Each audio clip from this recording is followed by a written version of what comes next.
ভাবুন, এক সকালে ঘুম থেকে উঠে দেখলেন বাংলাদেশ সেনাবাহিনীতে ইতিহাসের সবচেয়ে বড় নিয়োগ শুরু হয়ে গেছে। সৈন্যদের বিশাল এক ঢল নামছে দেশের প্রতিরক্ষা ব্যবস্থায়।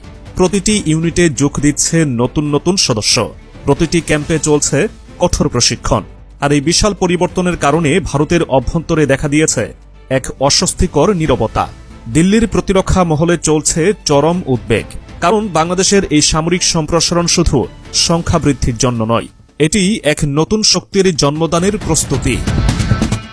বাংলাদেশ, যে এতদিন নিজের নিরাপত্তাকে শুধু প্রতিরক্ষার মধ্যে সীমাবদ্ধ রেখেছিল, এবার সেই বাংলাদেশই একেবারে নতুন এক কৌশলে এগিয়ে চলেছে। এমন এক কৌশল যা প্রতিবেশী শক্তিগুলোর রাতের ঘুম কেড়ে নিয়েছে। এই সামরিক সম্প্রসারণ শুধু বাহিনীর সংখ্যা বাড়ানোর জন্য নয়, বরং গোটা অঞ্চলকে বুঝিয়ে দেওয়ার জন্য যে বাংলাদেশ আর কারো ছায়াতলে নেই, এটি নিজের শক্তি নিজের মতো করে গড়ে তুলছে। এখন আর কোনো ছোট পরিসরের সামরিক সম্প্রসারণ নয়, এবার বাংলাদেশ এক বিশাল সেনাবাহিনী গড়ে তোলার উদ্যোগ নিয়েছে। এত বড় উদ্যোগ যা শুধু দেশের ভেতরে নয়, আন্তর্জাতিক মহলেও আলোচনার কেন্দ্রে পরিণত হয়েছে। বর্তমানে বাংলাদেশ সেনাবাহিনীর সদস্য সংখ্যা প্রায় 1,70,000, কিন্তু এই সংখ্যা এখন কমপক্ষে 60,000 থেকে 70,000 পর্যন্ত বাড়ানোর পরিকল্পনা নেওয়া হয়েছে, যা দক্ষিণ এশিয়ার ভূরাজনৈতিক হিসাব নিকাশ বদলে দিতে যথেষ্ট।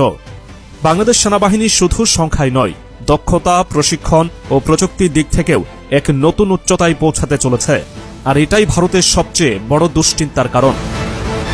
বাংলাদেশ যদি এই সামরিক সম্প্রসারণ সফলভাবে বাস্তবায়ন করে, তাহলে ভারত তার দক্ষিণ পূর্ব সীমান্তে এক বিরাট কৌশলগত চাপে পড়বে। কারণ ভারতের 60% সেনা চীন সীমান্তে, 30% পাকিস্তান সীমান্তে এবং বাকি 10% সেনা অভ্যন্তরীণ নিরাপত্তায় ব্যস্ত। ফলে বাংলাদেশের বিরুদ্ধে কোনো ধরনের অভিযান চালানোর আগে তাদের অন্তত 3 বার ভাবতে হবে।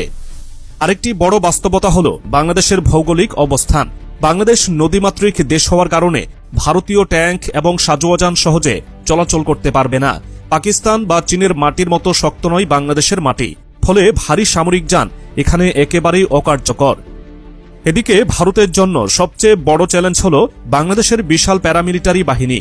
আনসার বাহিনীর সদস্য সংখ্যা 60 লাখের বেশি, যা যেকোনো যুদ্ধকালীন পরিস্থিতিতে সরাসরি সেনাবাহিনীর সঙ্গে যুক্ত হতে পারে। তাছাড়া বাংলাদেশের 18 কোটি মানুষও যেকোনো আগ্রাসনের বিরুদ্ধে ঐক্যবদ্ধ হতে পারে।